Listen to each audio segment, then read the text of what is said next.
예수님을 믿고 영접하게 되면서 신앙생활이 시작되는 거예요. 교회만 나오는 것은 신앙생활이 아니지요. 교회를 다니는 거죠. 그러나 내가 예수님을 인격적으로 만나고 그분을 영접하고 그분과 내가 연합되어 살기 시작하면 뭐가 되는 거예요? 신앙생활이 되는 것이죠. 자, 그러면 신앙생활을 하게 되면요, 우리가 배우는 것들이 많아요. 많은 것들을 우리가 하나하나 배우게 됩니다. 세상에서 알지 못했던 것들을 우리가 가지게 되고요, 배우게 되고 또 따라가게 되는 것이죠. 많은 것들이 있는데 그 가운데서 내가 하나님의 자녀가 되면요, 제일 먼저 배우는 것, 내가 예수님을 영접하고 믿어서 예수 안에 있게 되는 그런 사람이 되면 제일 먼저 배우고 제일 먼저 하는 것이 있는데 그것은 예배인 거예요. 예배.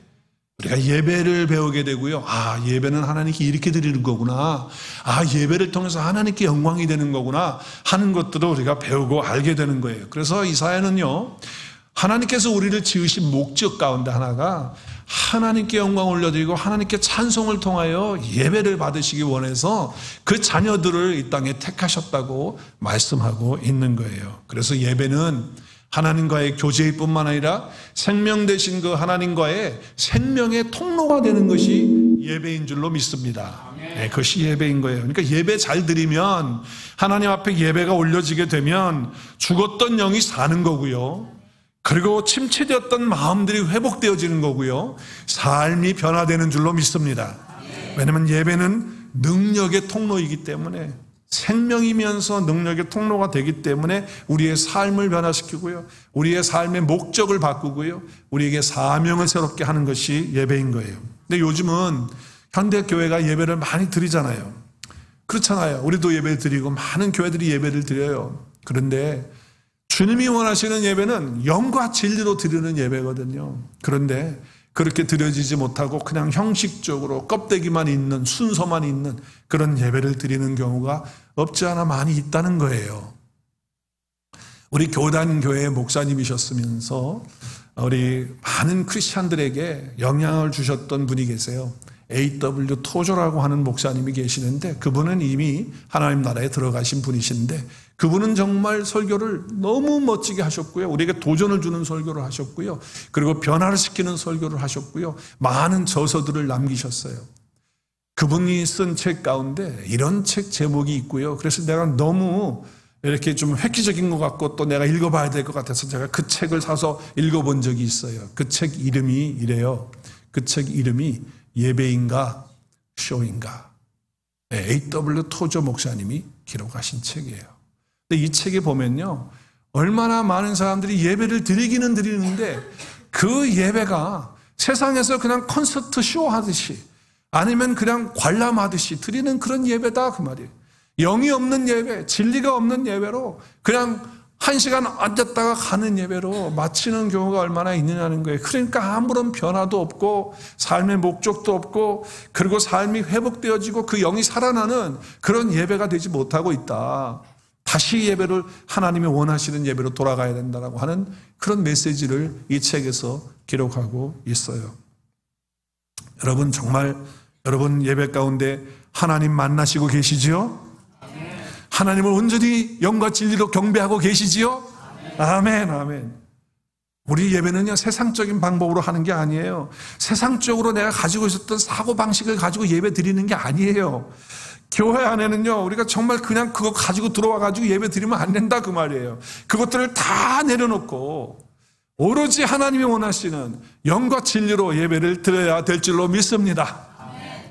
예배를 소홀히 생각하는 그런 분들이 또 있어요. 그냥 뭐 예배는 예배지 뭐 그냥 그렇게 하시는 분들이 있는데 아니에요. 예배를 통해서 정말 영이신 하나님과 만나서 교제하는 시간, 그리고 내 안에 계신 예수님을 다시 한번 확인하고 나를 위해서 해주신 그 모든 일을 통해서 내가 이런 존재가 되었구나. 우리 오늘 찬양한 것처럼 정말 귀하고 어여쁘고 아름다운 보배로운 존재가 바로 나구나 라고 하는 것을 깨닫고 내 안에 무엇이 있는지, 그리스도께서 해주신 일을 통하여서 내가 가지고 있는 것이 무엇인지 봐야 되는 거예요. 그러니까 예배 속에는 참된 회개가 있는 거예요. 회개는 돌이키는 거예요. 그 삶에서 바르게 돌리는 거예요. 그리고 너무 감사해서 감격의 눈물과 감격의 찬양이 있는 거예요. 예수님이 십자가를 통해서 해주신 그 일, 그리고 부활하셔서 우리에게 주신 그 능력과 그 생명과 그 기쁨과 그 승리로 가득 차야 될 줄로 믿습니다.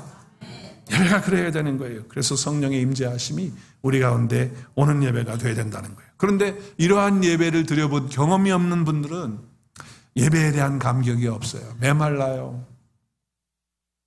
우리가 지난 주일에 살펴본 대로 페르시아의 그 당시에 왕이었던 고레스가 칙령을 내렸잖아요. 모든 나라 백성들이 돌아가도록. 그리고 유다 백성들에게도 너희들이 있는 곳으로 돌아가라. 그리고 내가 알기로는 너희들이 그렇게 예배하고 했던 그 예루살렘 성전이 다 회파된 것으로 알고 있다.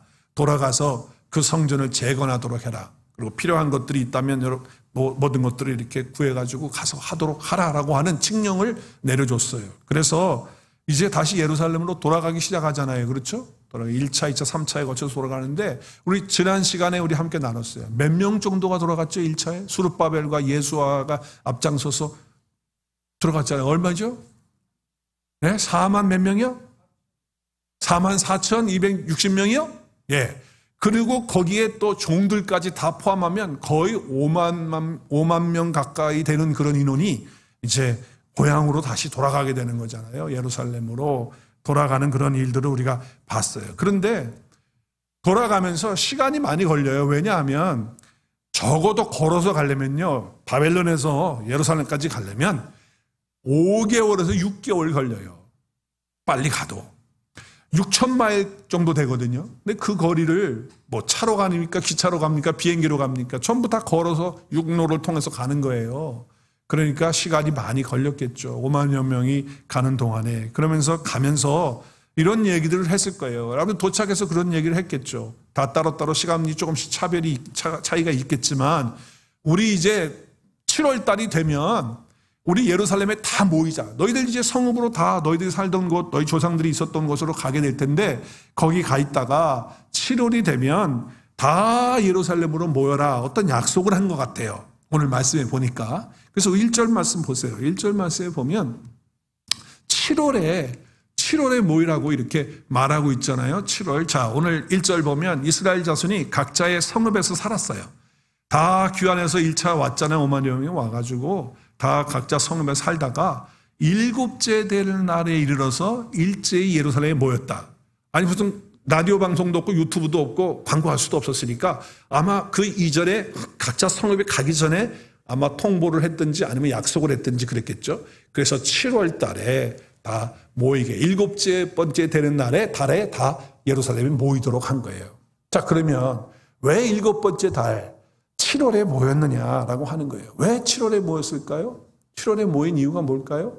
우리 주보에 좀 참조하시면은 7월에 모인 이유는 7월 달에 이스라엘 백성들이 가지고 있었던 절기가 7가지가 있는데 그 중에 3가지의 절기가 7월에 있어요. 7월에.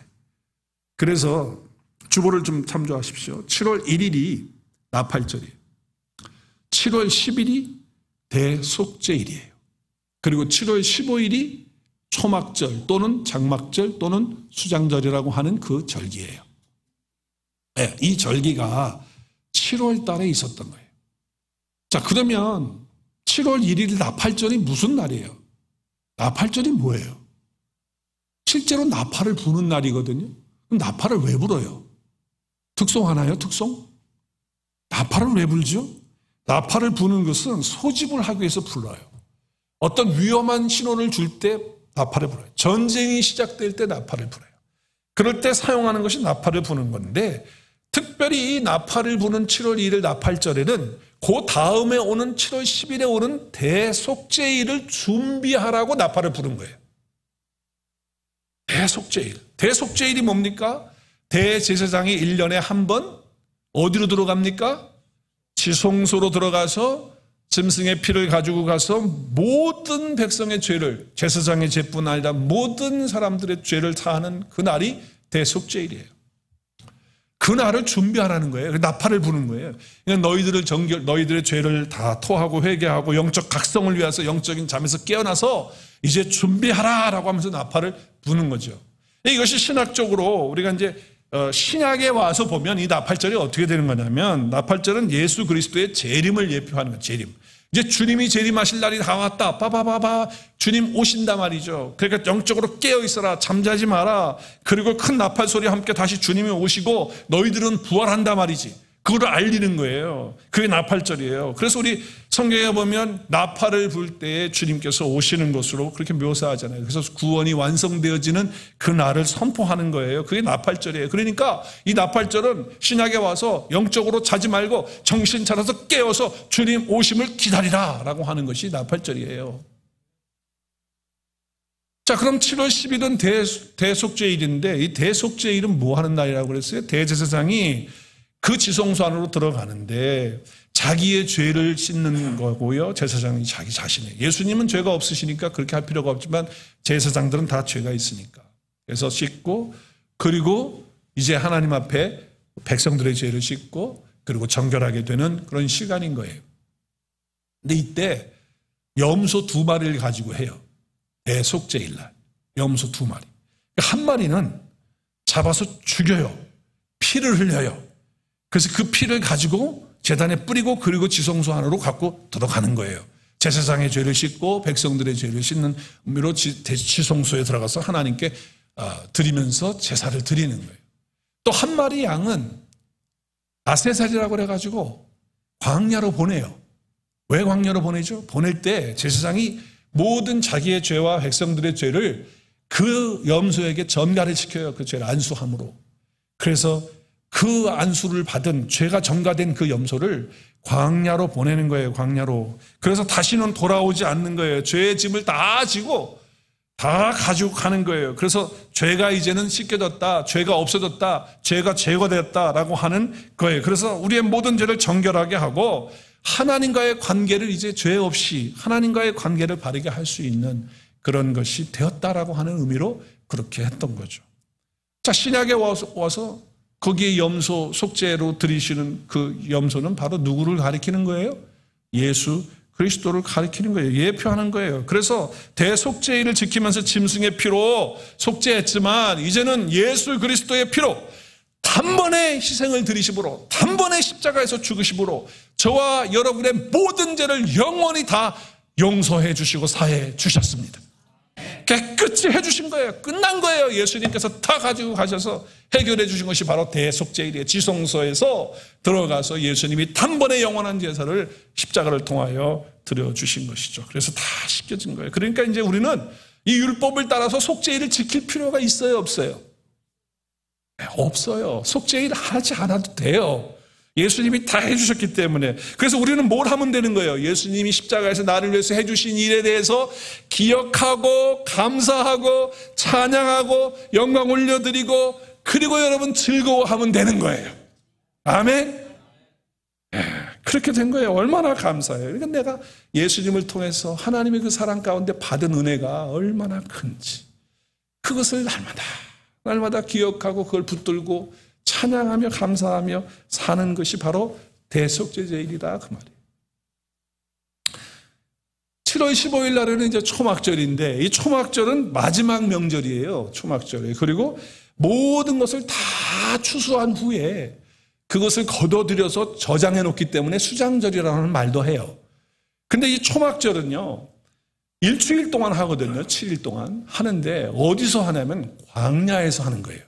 뭘 기억하는 거냐면 이스라엘 백성들이 출애굽을 했잖아요. 애굽에서 나왔잖아요. 하나님의 은혜로 구원받았잖아요. 홍해를 건넜잖아요. 광야 생활을 하는데 40년 동안 하나님이 불과 구름 기둥으로 만나로 먹이시고 생수로 마시우게 하고 옷이 떨어지지 않고 신발이 헤어지지 않고 하나님이 다 하셨거든요. 그래서 하나님이 우리를 구원하게 하셨을 뿐만 아니라 광야에서도 이렇게 지키시고 보호하시고 함께 하셨던 것을, 그들이 광야에서 뭘 짓고 살았습니까? 초막을 짓고 살았거든요. 텐트를 치고, 텐트가 없는 사람들은 나뭇가지나 뭐 수풀이나 뭐 이런 걸 가지고 그 속에서 살았다고요. 움직이면서, 광야 생활을 움직이면서 그렇게 살았다고. 그래서 하나님의 은혜를 광야에서 기억하라고 하는 그런 절기인 거예요. 뿐만 아니라 하나님께서 1년 동안에 우리에게 베풀어 주신 것들이 얼마나 많아요.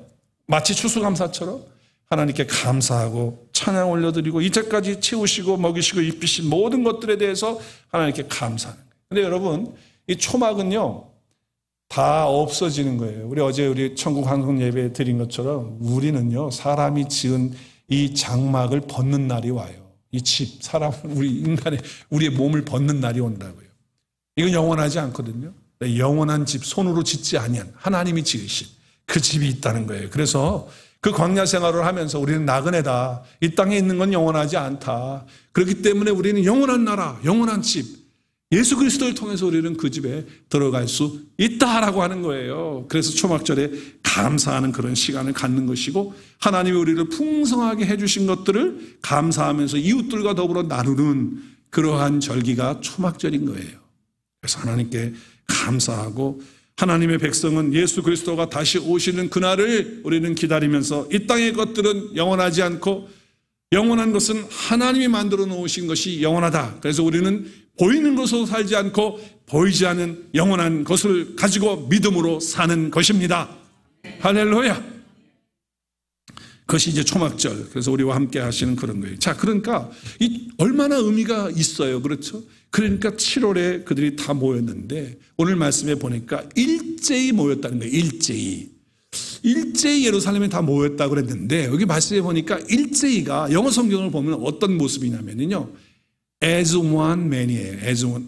이게 무슨 말이에요? 일제히라는 것은 사람들이 얼마나 많아요. 5만 명이 넘잖아요. 그 5만 명. 그것이 다 사람들이 모이는데 마치 한 사람이 움직여서 오는 것 같이 그렇게 했다는 거예요. 그래서 다른 성경을 번역을 보니까 이렇게 했어요. 킹제임스 성경에게는 한 사람 같이 예루살렘에 다 모였다. 아니 어떻게 5만 명 되는 사람이 한 사람 같이 모일 수가 있어요. 다른 성경 번역을 보니까 그 이유는 이랬다는 거예요.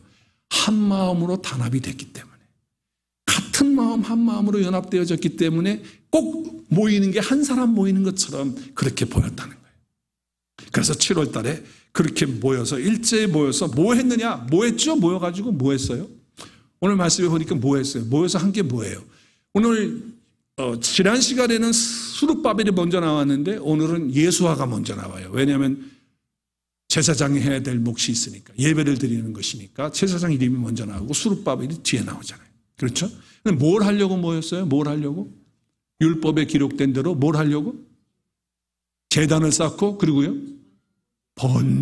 제단을 쌓고 번제를 드리기 위해서 예루살렘에 모였다는 거예요. 자, 여러분 번제라고 하는 게 뭐예요? 제단을 만들고 번제를 드린다는 것은 뭐죠? 번제가 뭐죠?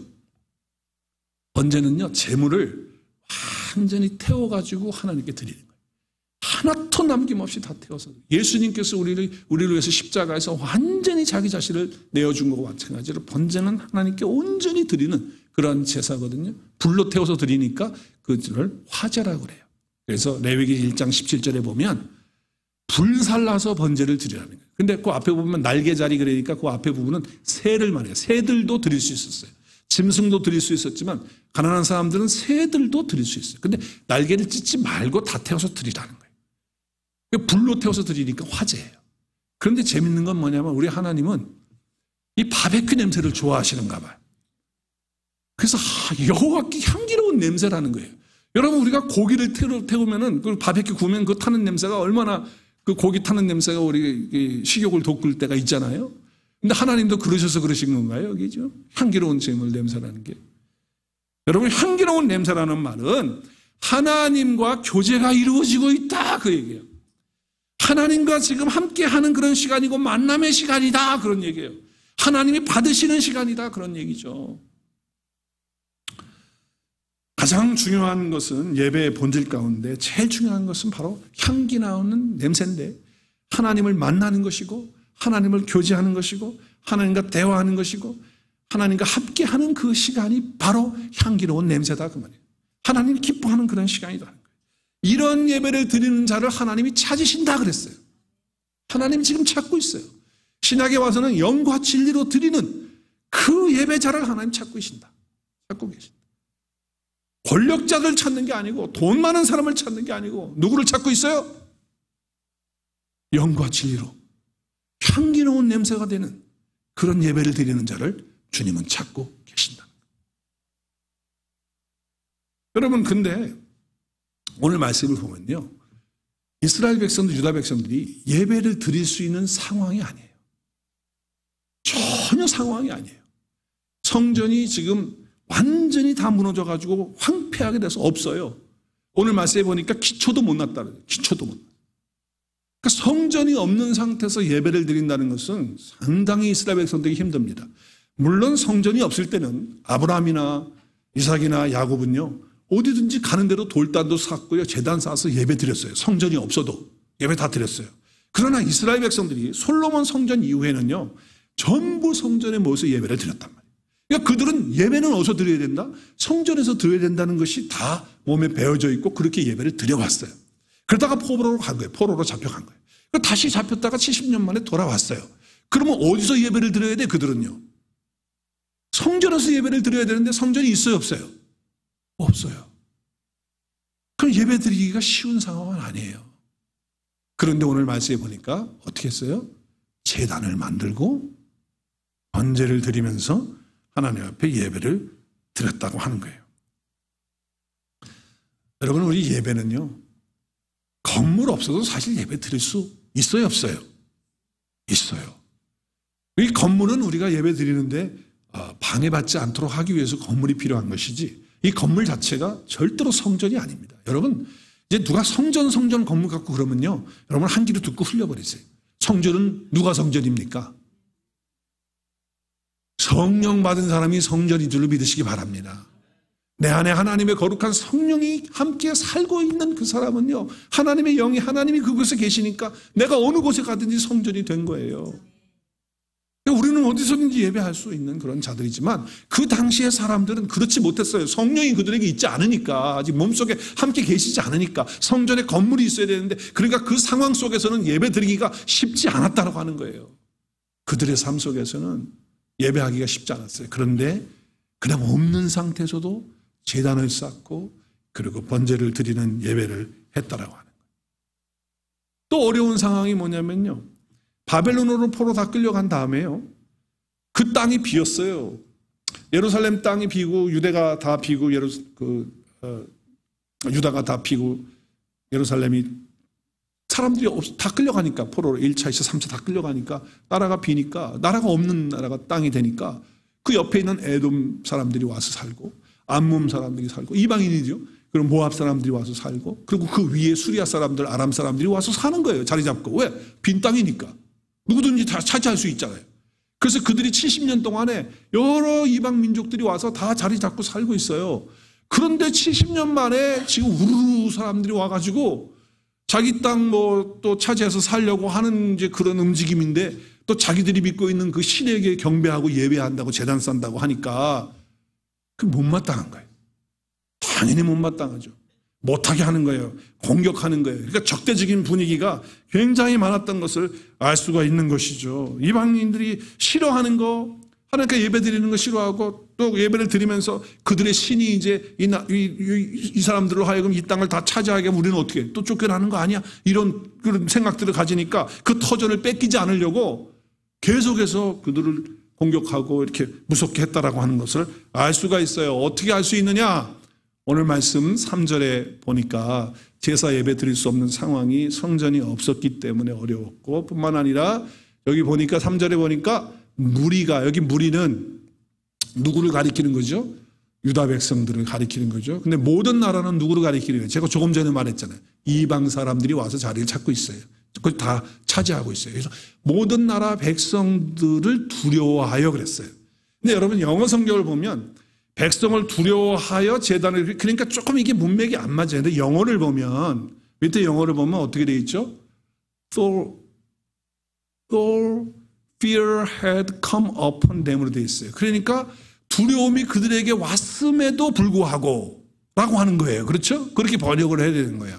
그러니까 우리 다른 한국말 성경에는 이렇게 번역을 했어요. 새 번역에는 그 땅에 사는 백성들이 두렵기는 하지만, 누가 두려워했어요? 지금 유다 백성들이 와가지고 그 땅의 사람들이 공격을 하니까 그 백성들이 두려운 거예요. 두렵기는 하지만 어떻게 했다는 거예요? 제단을 쌓았다는 거예요. 그것도 아침 저녁으로 쌓았다는 거예요. 현대 성경에 보니까 그 땅의 주민들, 사실은 그 땅은 유다 땅이거든요. 근데 그 이방 사람들이 와서 차지해가지고 그 사람들이 주인이 돼가지고 있어. 그 주민들에게서 뭘 받았어요? 위협과 두려움을 크게 받은 거예요. 그게 엄습해 왔지만 그러는 거예요. 그러니까 이 번역이 훨씬 더 원문에 가깝게 번역이 된 거예요. 위협과 핍박 속에서도 그들은 그런 분위기, 정말 예배를 드릴 수 있는 그런 상황적인 분위기는 아니었지만 예배를 드렸다 그 말이에요. 예배를 드렸다. 또 한 가지는요, 개인적으로 참 예배하기가 쉽진 않았을 거예요. 왜냐하면 지금 와서 몇 개월 지나지 않은 상황이거든요. 그러면 70년 동안에 왔다가 자기 땅도 없고 터전도 없는데 누구 반가워하는 사람도 없어요. 맞이하는 사람도 누가 준비해 둔 것도 없어. 아무것도 없잖아요. 와가지고 그냥 우리 조상들이 살던 곳이니까 와서 자리 잡고 살고 있는데 개인적으로 쉽지가 않은 거예요. 어떻게 보면 생계를 어떻게 해나가야 될지 이것이 힘들고 어려운 그런 상황인 거예요. 여러분 생각해 보세요. 생존 자체가 어렵고 내가 먹고 살기가 힘든데 예배 드리는 게 쉽습니까? 요즘 말로 좀 더 실감나게 하면 사는 게 너무 힘들고 바빠 죽겠는데 생존이 지금 어려운 가운데 있는데 예배할 마음이 있겠느냐 그 말이에요. 마음의 여유가 없어요. 예배 드리기 쉽지 않다고 말이에요. 자, 거기다가 성전은 파괴됐죠. 또 주변의 사람들은 계속해서 공격하고 위협하고 그래서 두려움이 막 오게 되죠. 이런 상황이 있었다는 거예요. 그러니까 예배 드리는 거 그렇게 쉬운 거 아니라는 거예요. 그럼에도 불구하고 이들은 예배를 먼저 드렸다고 하는 것입니다. 할렐루야. 여기에 중요한 영적인 메시지가 있는 거예요. 여러분 어떤 상황이 있든지 간에 예배를 먼저 드릴 수 있기를 바랍니다. 먼저 예배를 드리십시오. 오늘 이것이 메시지예요. 먼저 예배를 드려야 돼. 때를 얻든지 못 얻든지 예배를 먼저 드려야 한다. 여러분 영적인 말씀은 언제나 동일하거든요. 때를 얻든지 못 얻든지라고 하는 것은 바울이 디모데에게 권면하면서 네가 말씀을 전파하고 가르치는데 때를 얻든지 못 얻든지 그렇게 하라고 권면을 하는 말씀을 할 때 그 썼던 말씀이 그 말씀이거든요. 복음 전하고 말씀 가르치고 전파할 때 그렇게 하라고 한 말씀이에요.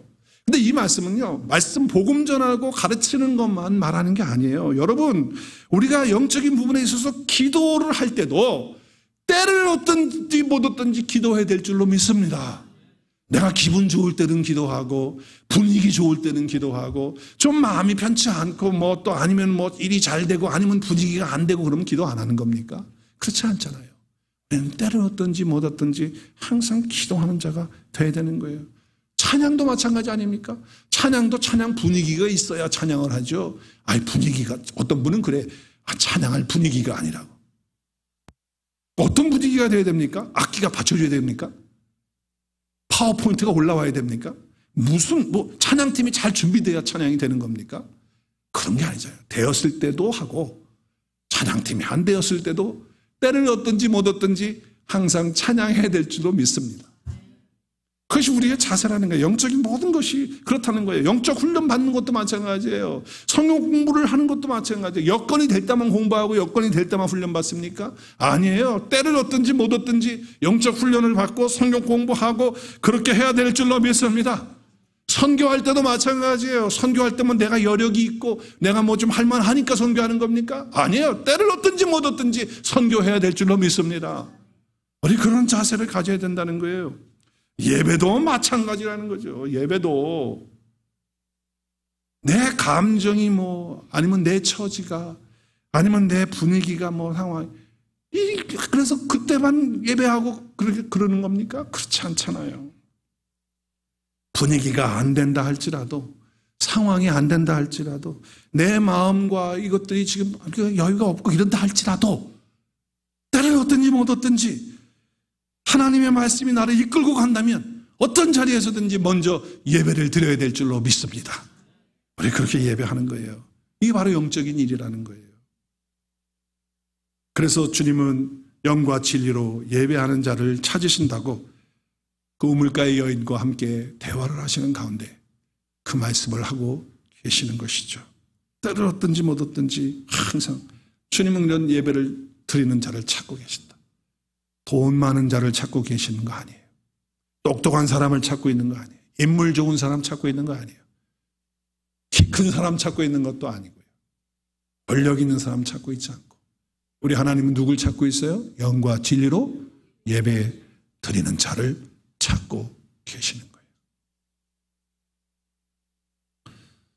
그러니까 예배의 본질은 늘 영과 진리로 드리는 거예요. 영과 진리로 드려진다는 건 뭘 말하는 거죠? 영은 우리가 영이 있잖아요. 영으로, 육체로만 드리는 게 아니고 우리의 혼으로만 드리는 게 아니고 우리의 영으로, 영이신 하나님을 만나서 그분과 교제하고 그분과 함께하는 그런 시간을 갖는 것이죠. 진리는 뭐예요? 진리는 말씀이에요. 말씀 안에서 그것이 선포되어지는 것이 예배고, 그리고 말씀 안에서 말씀을 통하여 주님을 만나고 또 주님을 확인하고 주님이 우리를 위해서 해주신 그 일이 무엇인지 다시 한번 감사하고 기억하고 그것을 붙들고 영광 올려드리고 찬양하는 것이 예배 아닙니까? 그래서 예수 그리스도, 진리이신 그 예수, 말씀이시며 진리이신 예수 그리스도만이 높임을 받는 예배가 돼야 되는 거예요. 그분이 나타나는 예배가 돼야 된다. 그것이 교회 예배의 본질이다 그 말이에요. 그래서 교회에서요, 무슨 일을 하고 사역을 하고 해도 그 마음의 상태가, 영적인 상태가 중요하다는 거예요. 그래서 교회에서 일하는 것이 중요한 것이 아니라 하나님과 함께 교제하고 영적인 그런 시간을 갖는 것이 중요한 것인 거예요. 그래서 저는 여러분들에게 뭐 이거 해라 저거 해라 하지 않잖아요. 우리 목사님은 왜 이렇게 질서가 없이 막 이렇게, 제가 그렇게 못해서 하는 줄 아십니까? 저희 집에 한번 와보십시오. 제 차를 한번 보십시오. 제가 어떻게 하고 다니나. 정말 깨끗하게 하고 다니고 탁탁탁 질서 있게 하고, 나 그거 안 보면요, 나 꼴을 못 보는 사람이에요. 그런데 왜 그렇게 안 합니까, 교회에서? 영과 진리로 하나님과 교제하는 것이 우선이지, 교회 와서 이거 하라 저거 하라, 뭐 목사가 시켜가지고 이래, 그게 중요한 게 아니에요. 사역이 중요한 게 아니에요. 교회 오면 예배를 통하여 하나님 만나고 말씀을 깨달으면서 그 말씀에서 풍요를 누리고 자유함을 누리고 주님이 주신 그 은혜가 무엇인지 깨닫고 그것에 감사하고 찬양해서 예배의 본질을 가지고 하나님과 더 깊은 교제 가운데 사는 저와 여러분이 될 수 있도록 저는 그렇게 하고 있습니다. 그러니까 오해하지 마시길 바라요. 못해서 못하는 게 아니다. 바보같이 왜 목사님이 저렇게 순하게 그냥 이래도 흥 저래도 흥, 왜 저러시는지 모르겠다. 여러분, 일하는 게 중요한 게 아니라 하나님과의 교제가 중요한 줄로 믿으시길 바랍니다. 네. 교회에서 뭐 열심히 한다고 하다가 자기 안에 있는 마음의 상태가 하나 해결이 못 되는 거야. 영과 진리로 예배가 안 되니까. 그러니까 다 그만두고 떠나잖아요. 그냥 다 집어치우고 잠수 타고 없어져 버리고 막 그래요. 막 그런, 이게 뭐냔 말이에요. 여러분, 하나님과 나와의 관계는요, 누구도 간섭할 수 없어요. 누구도 할 수 없어요. 거기 누가 간섭합니까? 저 사람이 손 들고 찬양하네. 믿음 좋은가 보네. 저 사람 오랫동안 기도하네. 믿음 좋은가 보네. 천만에. 그건 하나님과 자기와의 관계예요.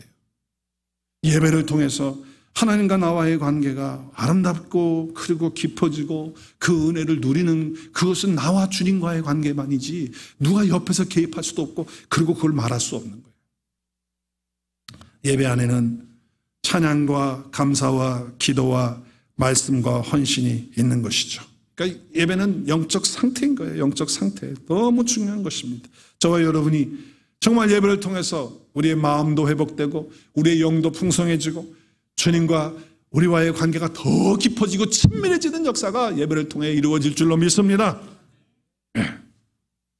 자, 이렇게 되면 어떻게 되느냐? 오늘 말씀을 통해서 보면 영적인 역사가 일어나는 거예요. 영적인 역사. 어떻게 일어납니까? 분위기가 바뀌고요. 그리고 상황이 바뀌고요. 그 사람 자체가 바뀌죠. 여러분, 제가 목사로서 과거에 목회를 하면서, 지금도 하고 있지만 과거의 목회의 시간을 돌아보게 됐어요. 오늘 말씀을 묵상하면서. 저도 정말 힘들 때가 있어요. 제가 이렇게 표현할게요. 정말 힘들 때 있었어요. 여러분, 놀라지 마세요. 목사님도 그렇게 힘들 때가 있습니까? 네, 정말 힘들었어요. 그래서 어떤 마음까지 있었냐면, 또 여러분 시험 받지 마세요. 목사님도 어떻게 저런 말씀 하시지? 제가 그랬으니까 말씀을 드리는 거예요. 예배를 드리고 싶지 않아요. 예배 드리고 싶은 마음이 안 생겨요. 주일인데 교회 가고 싶지가 않아요. 죄송해요. 목사인데 주일이 됐어. 교회 가기 싫어. 그래가지고 침대에 볼록 누워가지고 멍하니 있는 거예요. 설교할 자신도 없고 예배 드리고 싶은 마음도 없고, 야, 정말 너무너무 힘드니까 그렇게 되더라고요. 그래서 목사가 교회 가야 돼요, 안 가야 돼요? 가야 돼요, 안 가야 돼요? 주일이야. 목사 교회 가야 돼, 안 가야 돼? 홀랑 누워있다가 멍하니 있다가 시간 됐으니까 가야죠. 그 걸음이 어떻겠어요, 여러분? 그 걸음거리가. 무슨 큰 쇳덩어리를 내가 지고요 가는 사람 같아. 얼마나 무거운지, 다리 하나가 안 떨어져. 얼마나 무거운지.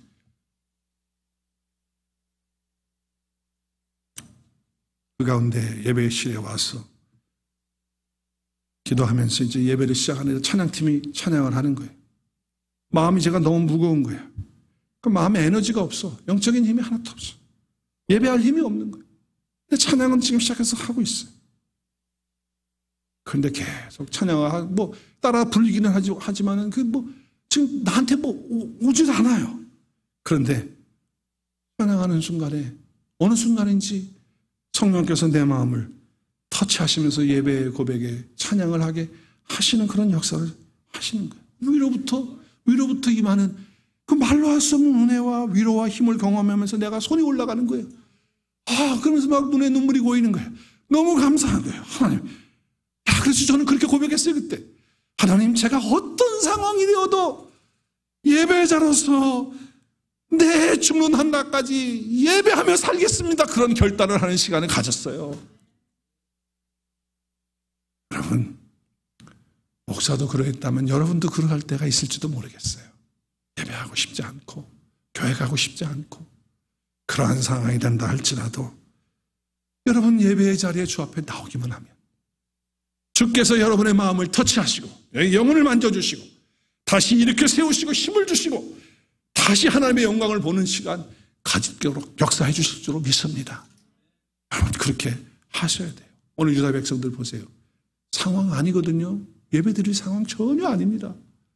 그럼에도 불구하고 그들이 제단을 쌓고 예배할 때 하나님의 놀라운 역사가 그들 가운데 일어났잖아요. 감사가 나오게 되고 하나님이 일하시는 것을 보십시오. 그럼 어떻게 일하십니까? 오늘 시간이 좀 많이 가서 빨리 하겠습니다. 6절 7절에 보니까 어떻게 합니까? 지금 기초도 못 놓고 있는데 석수들과 목수들에게 돈을 줄 만큼 그 여유가 있게 됐고요. 또 백항목 나무를 어디서 갖고 오게 됩니까? 레바논에서. 이거는요 이스라엘 백성들이 지금 거기서 나무가 없어요. 성전을 지을 만한 나무도 없어요. 그런데 지금 목수들과 석수들을 다 고용할 수 있는 여력이 생기고요. 이야 대단한 거예요. 백항목을 레바논에서 이거 솔로몬이 그때 가져올 때요 그 20개의 성읍을 주면서 갖고 온 거예요. 그런데 지금 이 레바논에서 백항목 갖고 온다는 게 놀라운 인간의 힘으로는 할 수 없는 일을 지금 하고 있는 거예요. 지금 포로에서 돌아와서 얼마 되지도 않아가지고 이런 일을 어떻게 합니까? 오늘 말씀 보세요. 3절 4절에 보니까 그들이 하나님께 예배하면서 기쁜 마음이 오니까 하나님께 기쁨으로 드리는 자원하는 걸로 예물 드리잖아요. 그러니까 넘치는 거야. 넘치는 거야 물질이. 자기들도 힘들었을 텐데 하나님께서 역사하시는 거예요. 먼저 예배를 드리기 시작하면 거기서부터 하나님의 역사는 시작되는 줄로 믿으시길 바랍니다. 하나님이 일을 하기 시작하시는 거예요. 하나님이 능력을 베풀어 주시는 거예요. 먼저 예배를 드리십시오.